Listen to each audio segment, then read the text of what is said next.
I really love the story. Is that the right word? Is love the right word? The pain. I really love the story The Last of Us, so I figured reactions wouldn't be that interesting. That's the same. That's different. And then as I started watching it, I started to really enjoy my experience watching it as someone who's played the games several times. I even have a Let's Play series on my gaming channel where my buddy Mike played it. He's good at games, and I wanted to experience it as an audience member. It's a very treasured memory. I'm very familiar with the game at this point. A game like The Last of Us, utilizing gameplay and story narrative, then shifting to a TV show series like this one on HBO. I just found it interesting and I wanted to talk about it. There's been a lot of, we'll be kind and say discourse. I wouldn't even call it a discussion.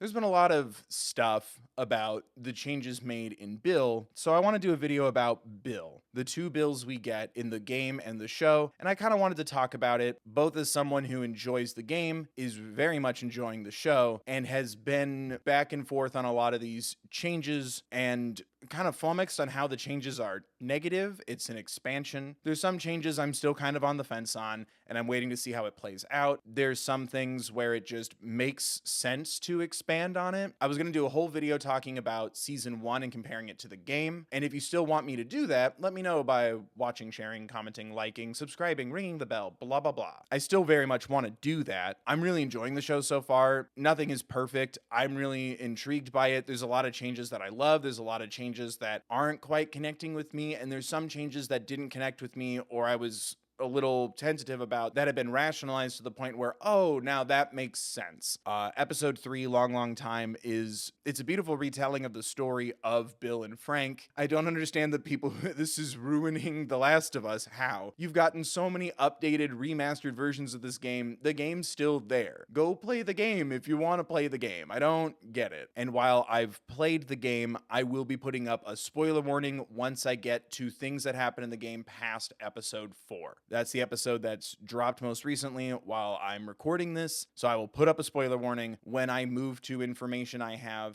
having played past this point. To say it quickly, The Last of Us is a story about Joel, everybody's dad who wants to be no one's dad, taking a little girl, Ellie, across the country in a zombie apocalypse dystopian future in 2023 because she is immune to being bitten by the infected zombies and stuff. I don't know how to describe this without giving things away. A surrogate father-daughter road trip. That's my summary. I don't know. If you're clicking on this and you don't know what The Last of Us is, already this project of moving the game to a show like this, it's already being helmed with Neil Druckmann, who wrote and helmed the game, and he's very much a part of this creative team. It's already kind of in those good hands of someone who would want to expand or be there to help someone expand on this story, and it's utilizing well so far, changing medium styles. We don't just stay with Joel and Ellie all the time like we do in the game. We start to get more of an audience perspective as opposed to the meta connection that you make between player and playable character or characters, and it's kind of nice to see these expansions, to take time to explore the world, the theories some scientists had about funguses, the thing that these zombies are stemmed from, how we reacted as the outbreak was happening. It's fascinating to see that expansion. And yeah, there's gonna be a lot of changes, and I don't love all of them, but it doesn't make me angry. If anything, it makes me intrigued to see, okay, why are you changing that? Where is this gonna go? How is this going to pay off? Even if I don't like it by the end, it's still interesting to see something different. I'll be upfront, like there's a lot of changes that I'm still kind of like, meh. Specifically how they're changing Tommy, and I feel like I'm about to be challenged on my viewpoint from the game, which is that Tommy, Joel's brother, is the literal devil of this story. That's a thought for another video. Let me know if you want that video. Because we already get massive changes that I'm surprised, if you're such a Last of Us purist, those changes should already have let you know things are going to be vastly different. The journey that Joel and Tess initially go on is to get weapons, and now they're getting a truck because Joel and Tess are going to drive out to check on Tommy, who hasn't responded to Joel in 3 weeks, which is also around the time that Ellie got bitten. And I'm like, okay, what are we doing? Why always 3 weeks? Without getting into any spoilers, that alone is such a huge change. Originally, Joel was just hoping to get paid in weapons that he needs for his zombie Han Solo smuggling business, and I'm interested to see how that's going to go. There's also the big change of the zombies not being spores, and now they're tentacles. I'm still on the fence about that, but there's been some really cool ideas, concepts, and visuals. There's also really good changes that I love. Tessa's sacrifice is so much bigger in the show versus the game. It's a lot more satisfying to see Tess take down an entire horde in her final moments as opposed to 5 or 6 dudes. Like she goes out with a bang. Oh, Bill, no, no, no, no, no, no. It's such a grander way to go out. And I hated the kiss of death. It still didn't detract from, oh, good, Tess has such a grander moment to go out on here. Tess, in her final moments with Joel, also mentions, take Ellie to Bill and Frank's. And I gasped. I was so excited at that line, despite the tragedy unfolding in front of me, because the notion of Bill and Frank's, it's already a big change. In the game, Joel has never been to Bill's house, and we never see Bill and Frank together. And I rewatched my Let's Play on my gaming channel where I watched my buddy Mike, who's good at games, play through The Last of Us. And I remember this connection between Bill and Frank being very subtle and a little confusing at first. Something else that's different between the game and the show, Joel and Tess are not really implied to be in a relationship. There's side dialogue that hints to, once we're done with this, let's take a break. And I kind of took that as, let's explore what could be between us. It seems like they were always business. Tess comes over to Joel's place as opposed to the two of them living together. And it was interesting to see that change because I myself, hearing Bill refer to Frank as his partner, I thought, oh, partner like Joel and Tess are partners. I don't see them in a relationship. So I didn't think Bill and Frank were in a relationship either. Moreover, how we are introduced to Frank is such a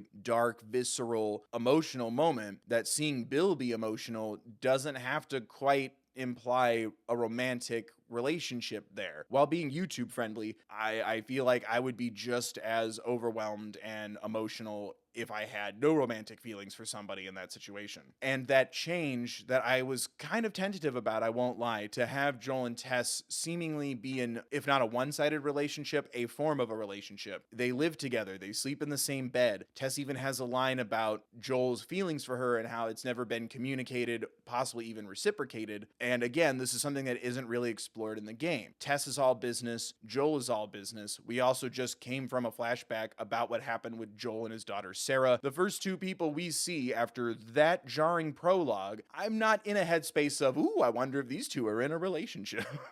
That's just me. But it was interesting starting to connect that. It's also a bit of a reflection of the time. If the zombie dystopian world starts in 2013 like the game, or 2003 like the show, gay marriage wasn't legalized yet, so partner was kind of more of that term over, say, husband. It was already interesting seeing that kind of groundwork laid out, more relationships in more places than one. I just felt like those changes were great to kind of already setting me up for this is going to be a little different. It's going to be a little more fleshed out. And I want to start with Bill and Frank in the show before diving into Bill and Frank in the game more. In the show, we get to see Bill's sort of origin story, his bunker under his house, preparing for such a day. We even get a little moment where Bill is wearing a mask, which made me think of the game and the spores version of the zombies that we get, and it kind of gives a nod to, oh, this is exactly how it probably went down in the game as well. He ransacks stores for supplies, he sets up his traps, just like he does in the game. We also see Bill stop at a store specifically to get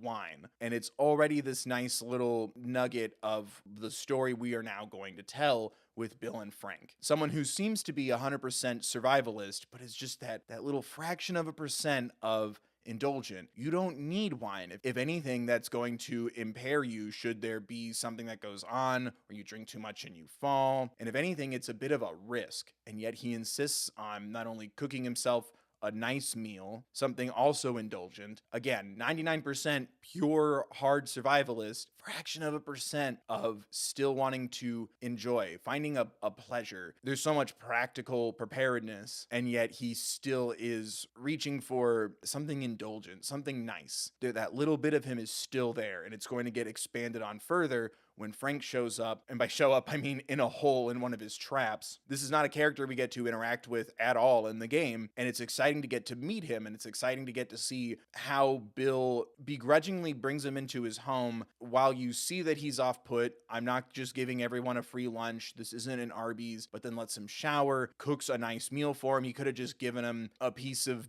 jerky or thrown some veggies at him and told him to get out, but there's still something about hosting a guest, I'd say, or cooking for somebody. Much like the arc that Bill is going to go on in this episode, it already kind of sets it there. Why is he putting in the extra care? Because it's nice to do that. It's nice to present the food. It's nice to put care into what you do. It's attention to detail in the things we love, something Frank will reaffirm for him. And I absolutely love it. I think there's something very fruitful in exploring the last of our humanity, the last of us, the actual concept of this story from day one, from the first game, the last pieces of our humanity. And when they're having dinner, Bill kind of has to position the plate and just away. And just like how Frank is about to turn his whole world upside down, he just flips the plate over. It's just like little moments like that just really set up they might be a good fit for each other. And much to how Frank describes it, this isn't just any regular lunch. Bill insists on starting to wall himself off, a Joel move if I ever saw one, to wall himself off from the emotion, the care that he clearly put into this dinner, the glasses he's setting out, the wine pairing. Again, he doesn't need wine. If anything, that's going to be a huge hindrance. But here it is. It shows that nugget of humanity that's still in him, despite all of this doom around us. Further explored when Frank wants to return the favor by playing Bill's piano, and while going through the sheet music and the bench, he finds some Linda Ronstadt. Reference to the title of the episode, he plays the song Long, Long Time. It starts to make Bill emotional, and Frank isn't really shocked by this. He's already seen glimpses of Bill's humanity. It's also a beautiful metaphor for a piece of you that you had to hide. And on top of that, given how dirty and unkept his house is, it's something that Bill is neglecting in order to survive. Again, if he had no humanity in him, why would Bill bring him inside, let him shower? Why the lunch? Why the wine pairing? There's a beautiful human here. And when things start to escalate to the physical, it's the least important insight or representation in this story. But I have to say that as someone who started growing hair all over my body at an early age, hating how I looked, judging myself, it was also really nice just to see a hairy guy be loved. Like, I don't know, there was something that really spoke to me. A lot of things obviously spoke to me, but this was like just the silliest one, I think. And Frank establishes that this is not for free lunches. If we're going to explore this relationship, I want to stay for an extra couple of days. Bill agrees to this. And I really want to give credit to Nick Offerman and Murray Bartlett for their amazing performances. The direction is also very gorgeous. The writing is superb. It's so human. I love seeing the synthesis, especially in Nick Offerman, between this isolated person who's being around somebody for the first time in like 4 years, and how it's both this nervous, someone else is here and I don't trust them, with this nervous first date before the first date, awkward energy. I really love how seamless that felt. It's almost like a, did I cook the food right? And also, if you try to take my stuff, you're dead. It's so fascinating. I love seeing how they interact. And that kind of stuff doesn't happen by accident. That's such a complicated dual emotion to feel right there. And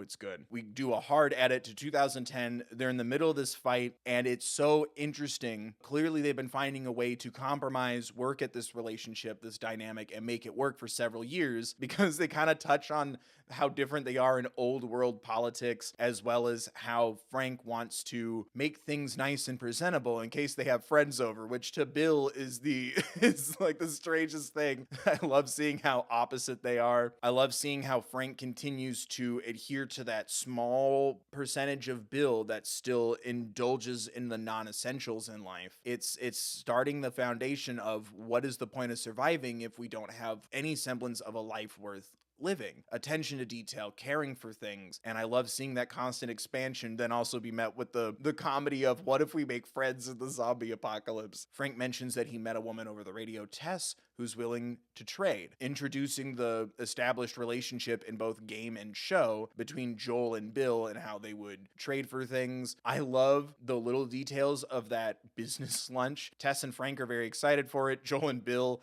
are very reluctant and very reserved, and Joel totally gets it and also starts to appeal to that nature. It almost angers Bill. I can get you the supplies that would make your fence last longer than you. More importantly, last longer than both of you. Joel understands Bill immediately what Bill must fear because it's something Joel must fear, outliving the person you're protecting. Wouldn't it be nice if that fence outlives you, both of you? In case something happens to you, I can help you make that fence better. Regardless of how that trade may or may not have gone down, it still speaks to Bill's character, just like the game, how this control over the traps, the preparedness behind it, it's a safety blanket he has to wrap himself in. Moreover, he needs to do this to protect Frank as well. The fence is another way that he can make sure that Frank is okay at all times. And I love seeing Joel emphasize that point because that is also a big part of Joel. They need someone to save. They need someone to look after. That is what gives them purpose. Caring for somebody while also being so emotionally distant that they don't want to admit that they care for somebody, or it's hard for them to do that. Almost like it fits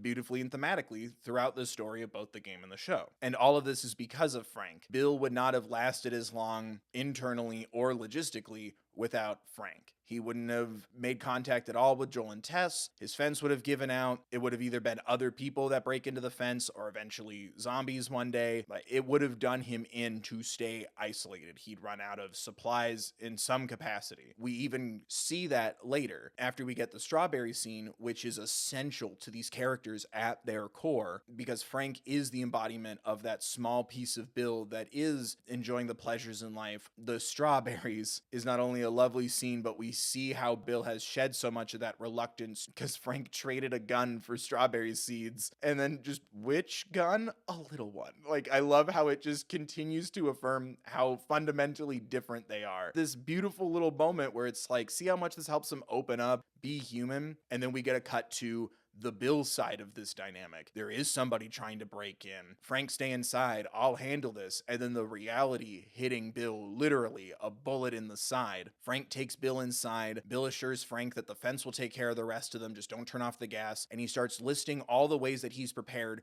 for this inevitability, for this fear that even Joel saw in Bill upon first meeting him. What if something happens to me first? I've made copies of all the keys. Joel will look after you. Someone needs to look after you. And already it tells us, the audience, something that Joel will never learn directly, which is how much Bill really does respect Joel. Joel is the plan B for if something happens to me. Right as we get a big old slap in the face edit, now in present day 2023, we now see someone is in a wheelchair at their house. You assume it's Bill because of his injury, but it's Frank. Life has caught up to them. They're older now. And it's not explicitly stated, but the thing that's been able to give them life in their later years is the pills and resources that they get from Joel and Tess. That's how they get one orangey, little whitey, and big roundy, which is my favorite. Ooh.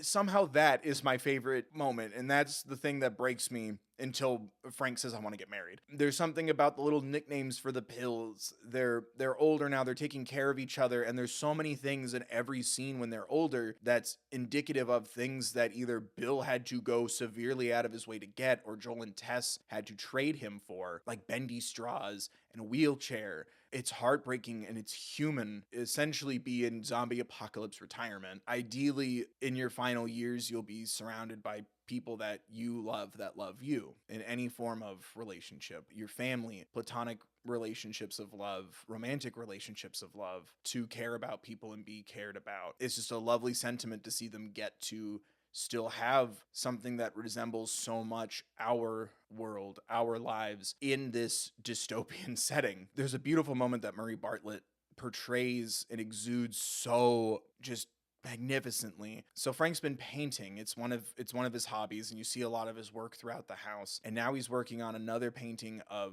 Bill, but he can't finish it. He has a lot of limitation in his mobility at this point. And you just kind of see him look at the painting. Bill's still happy. He gives him a little wink. He's gardening. He's just this sweet old man. I think that's when he decides this will be my last day. He tells that to Bill. He spells out what he wants. He wants to pick the clothes that they wear. He wants to get married to Bill. He wants to have a nice dinner, and he needs Bill to help him facilitate this. I'm trying to explain this while being YouTube friendly. Even taking the time in his final day to let Bill let his emotions out, to cry, to process this, and Frank just simply telling Bill, love me the way I want you to. That sentiment is The Last of Us, the game, in one line. And it sets up a lot of things I can't talk about because spoilers. They even reference the fact that they're not going to do the stereotypical thing of including LGBTQIA plus representation in media and having it be stereotypically tragic. I really admire acknowledging that history we've had in storytelling, something that was definitely the most predominant in our reality, in our world, before the zombie outbreak, before this takes a branching off into the fantasy. And it's gentle for the audience.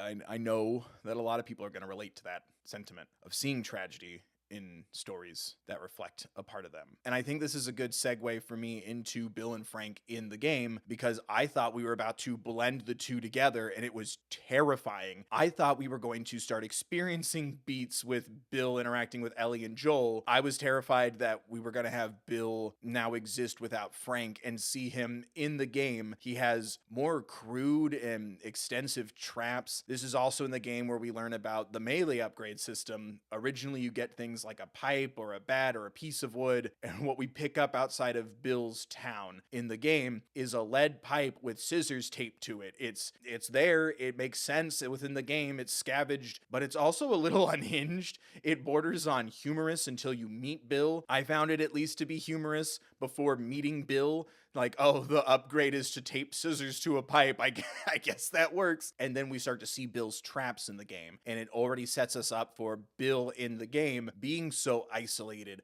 obsessing over his traps. He's setting up so many traps in his isolation that he's leaving notes for himself to update the maps. He's doing so much that he can't keep track of it all. There are far less elegant traps in the game than in the show. It makes a lot of sense in the gameplay, and it incorporates it well. It makes you feel like Bill is essentially playing The Last of Us just like we are, in a sense. But there's something more unhinged about Bill in his isolation. He's talking to himself. Everything in his house is so cluttered and unkept, and in the show we learn, oh, well, Frank would have organized that, taken care of that. And replaying those levels to like get some footage and to take some notes on how it plays out in the game, it really gives me a whole new appreciation for Bill in the game. I always saw Bill as a foil to Joel, a lens of who Joel would be if he was 100% survivalist, even to the point where he'd be a better survivalist for this quest and more serviceable to Ellie getting to the Fireflies. Bill has dialogue about, you really should be giving Ellie a weapon, and Joel shuts it down. Bill would not be as emotionally attached. He doesn't bring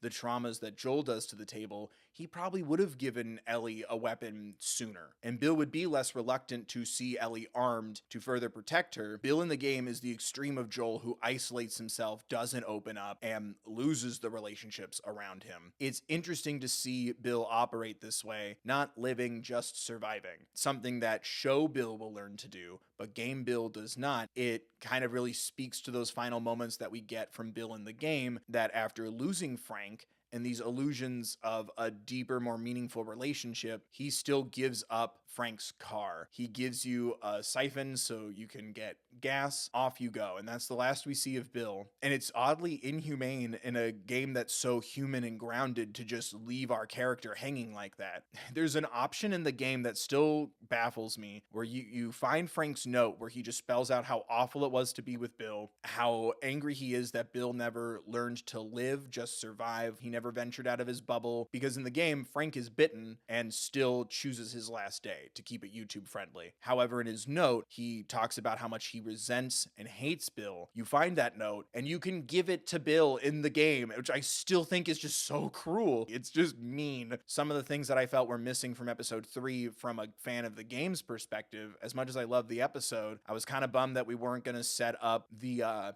magazine for adults that Ellie finds, and yet we still got that in episode 4. She just finds it underneath a seat in the truck. I'm like, oh, beautiful. We still get these things. It's almost like waiting to air our grievances. Just see where it goes. See where it takes you. They're still incorporating all these things, and it's nice that it's a little different. And again, you can play it again on the PS5 with remastered better graphics if you really just want the game. And I really love bringing back the concept of a letter, and I love this strange warped parallel that's been created here for someone who knows the game and then the show. Bill Bill's story ends with a note from Frank in the game. In the show, Bill's story ends with a note to Joel from Bill. And it's interesting how Frank's note to Bill in the game is a very big F you. And then the letter from Bill to Joel is a very big unintentional F you, unknowingly in all these words of I respect you, here's all my stuff, protect Tess. Not knowing obviously what just happened a day or two before. Tess is gone. This is now salt in the wound, the inverse of the intentional middle finger that Frank leaves for Bill in the game. Just like how Bill in the show is the inverse parallel of Bill in the game. Instead of showing Joel someone who focuses only on survival and shuts everyone out and pushes everyone away, now he's showing the audience, as well as Joel, happiness is obtainable. A life worth living can be found in this desolate world. It's beautiful to see the writing of the show craft this huge opposite takeaway, but the same sentiment. It creates a reason for Joel to continue on. He could, at any point, just abandon Ellie, you're on your own, kid, and leave. Although in the show, again, a change that I'm intrigued and hesitant to see how it's going to play out in the show as opposed to the game, he was heading this way anyway. It just kind of does something to me, but again, I'm not angry. It doesn't ruin the game. The game is still there. I want to see how that's going to pay off, how it's going to feel towards the end that Joel was headed this way anyway in the show as opposed to the game. Remember to like and subscribe and ring the bell, leave a comment. Spoiler warning now. So if this image does not upset you, if you're confused why me putting this up is messed up and kind of cruel, then stop watching now, remember to like and subscribe, or continue at your own risk. I'm going to be talking about things that happen in the first game that haven't happened in the show yet, and honestly things I don't even know are going to happen in the show yet, but I want to talk about these elements. Tess says it, and now Bill has said it in the show, to where I feel like the point here is Joel is still going to take his own interpretation of what Tess and now Bill has said to him, and presumably Henry or Sam or Tommy or someone. It's painful. We have save who you can, which can be save the world, let Ellie die, or save Ellie. And it ties together with Bill saying, we are protectors, and God help any MFer. God help any mocha frappuccinos that stand in our way. Again, sentiments that are meant to encourage Joel to see this through, to be the best version of himself, that are going to ultimately influence Joel in ultimately dooming the world to save Ellie. But it's tragic. Oh, this can definitely be warped into Joel deciding for Ellie what he's going to do for the world. And that's something I hope does get explored in this show, because it's setting itself up so well. While they're trying to justify it in one way with Joel getting angry and violent, losing control, it's alluded to that Joel is a dangerous, emotional, angry, unhinged man. I think that's the unspoken tragedy of the game, and I hope the show continues to explore this and bring it more to the forefront. We left the fate of the world at a broken man. It's so interesting to see these final messages from people in Joel's life and seeing how it can be warped into that's going to lead Joel to doing what he does. It's something that I questioned when first seeing the ending of The Last of Us. What life can Joel really give Ellie if he pulls her out of here? We get that from Bill and Frank. It fits for the game. It fits so far for the show. There is a chance of happiness, of fulfilled life lived, as opposed to just surviving. It answers that question for me that I always felt was kind of rhetorical and a little nitpicky on my part, but that's who I am. There is a life you can give to Joel and Ellie if Ellie doesn't die at the end. Much like the pills themselves, again, utilized great in this show, Joel is capable of great help and great harm. Frankly, it is unfair to leave all of that on one man, a broken one at that. And honestly, I'm really intrigued to see how this show is going to be different and what it's going to lead to, what it's going to say, how it's going to impact new people coming into the story, as well as someone like me who knows the story so intimately. I'd love to know your guys' thoughts. Don't forget to like and subscribe. Tag your spoilers, guys, for people who don't know. Let's be respectful of the normies. Let's welcome them in, huh? For me, tag your spoilers. I want to know what people think in the comments down below. Again, don't forget to like and subscribe and ring the bell. Check out my gaming channel if you're interested in that. That's where my Last of Us Part 1 and 2 Let's Plays with my buddy Mike are from 2020. I stream there twice a week. I'm going to do a Resident Evil marathon leading up to the RE4 remake, so check that out if you want to. I also want to do a replay of The Last of Us after watching all of Season 1. If you want more Last of Us content, Let me know in the comments. I'd love to do a video about Tommy and why he's the devil of The Last of Us, in my opinion. Just like every upload and stream that I do, there's also a link in the description to my merch store, my gaming channel, and more importantly, a card that will send you resources for social awareness and education, mental health and crisis lines, Trevor Project resources, things like that, should you or someone you know need them. Thank you so much for watching. I hope you guys enjoyed the video. I hope to see you next time I upload or go live. Be safe, wear a mask if you go out, be mindful of others, and remember to take care of yourselves, please.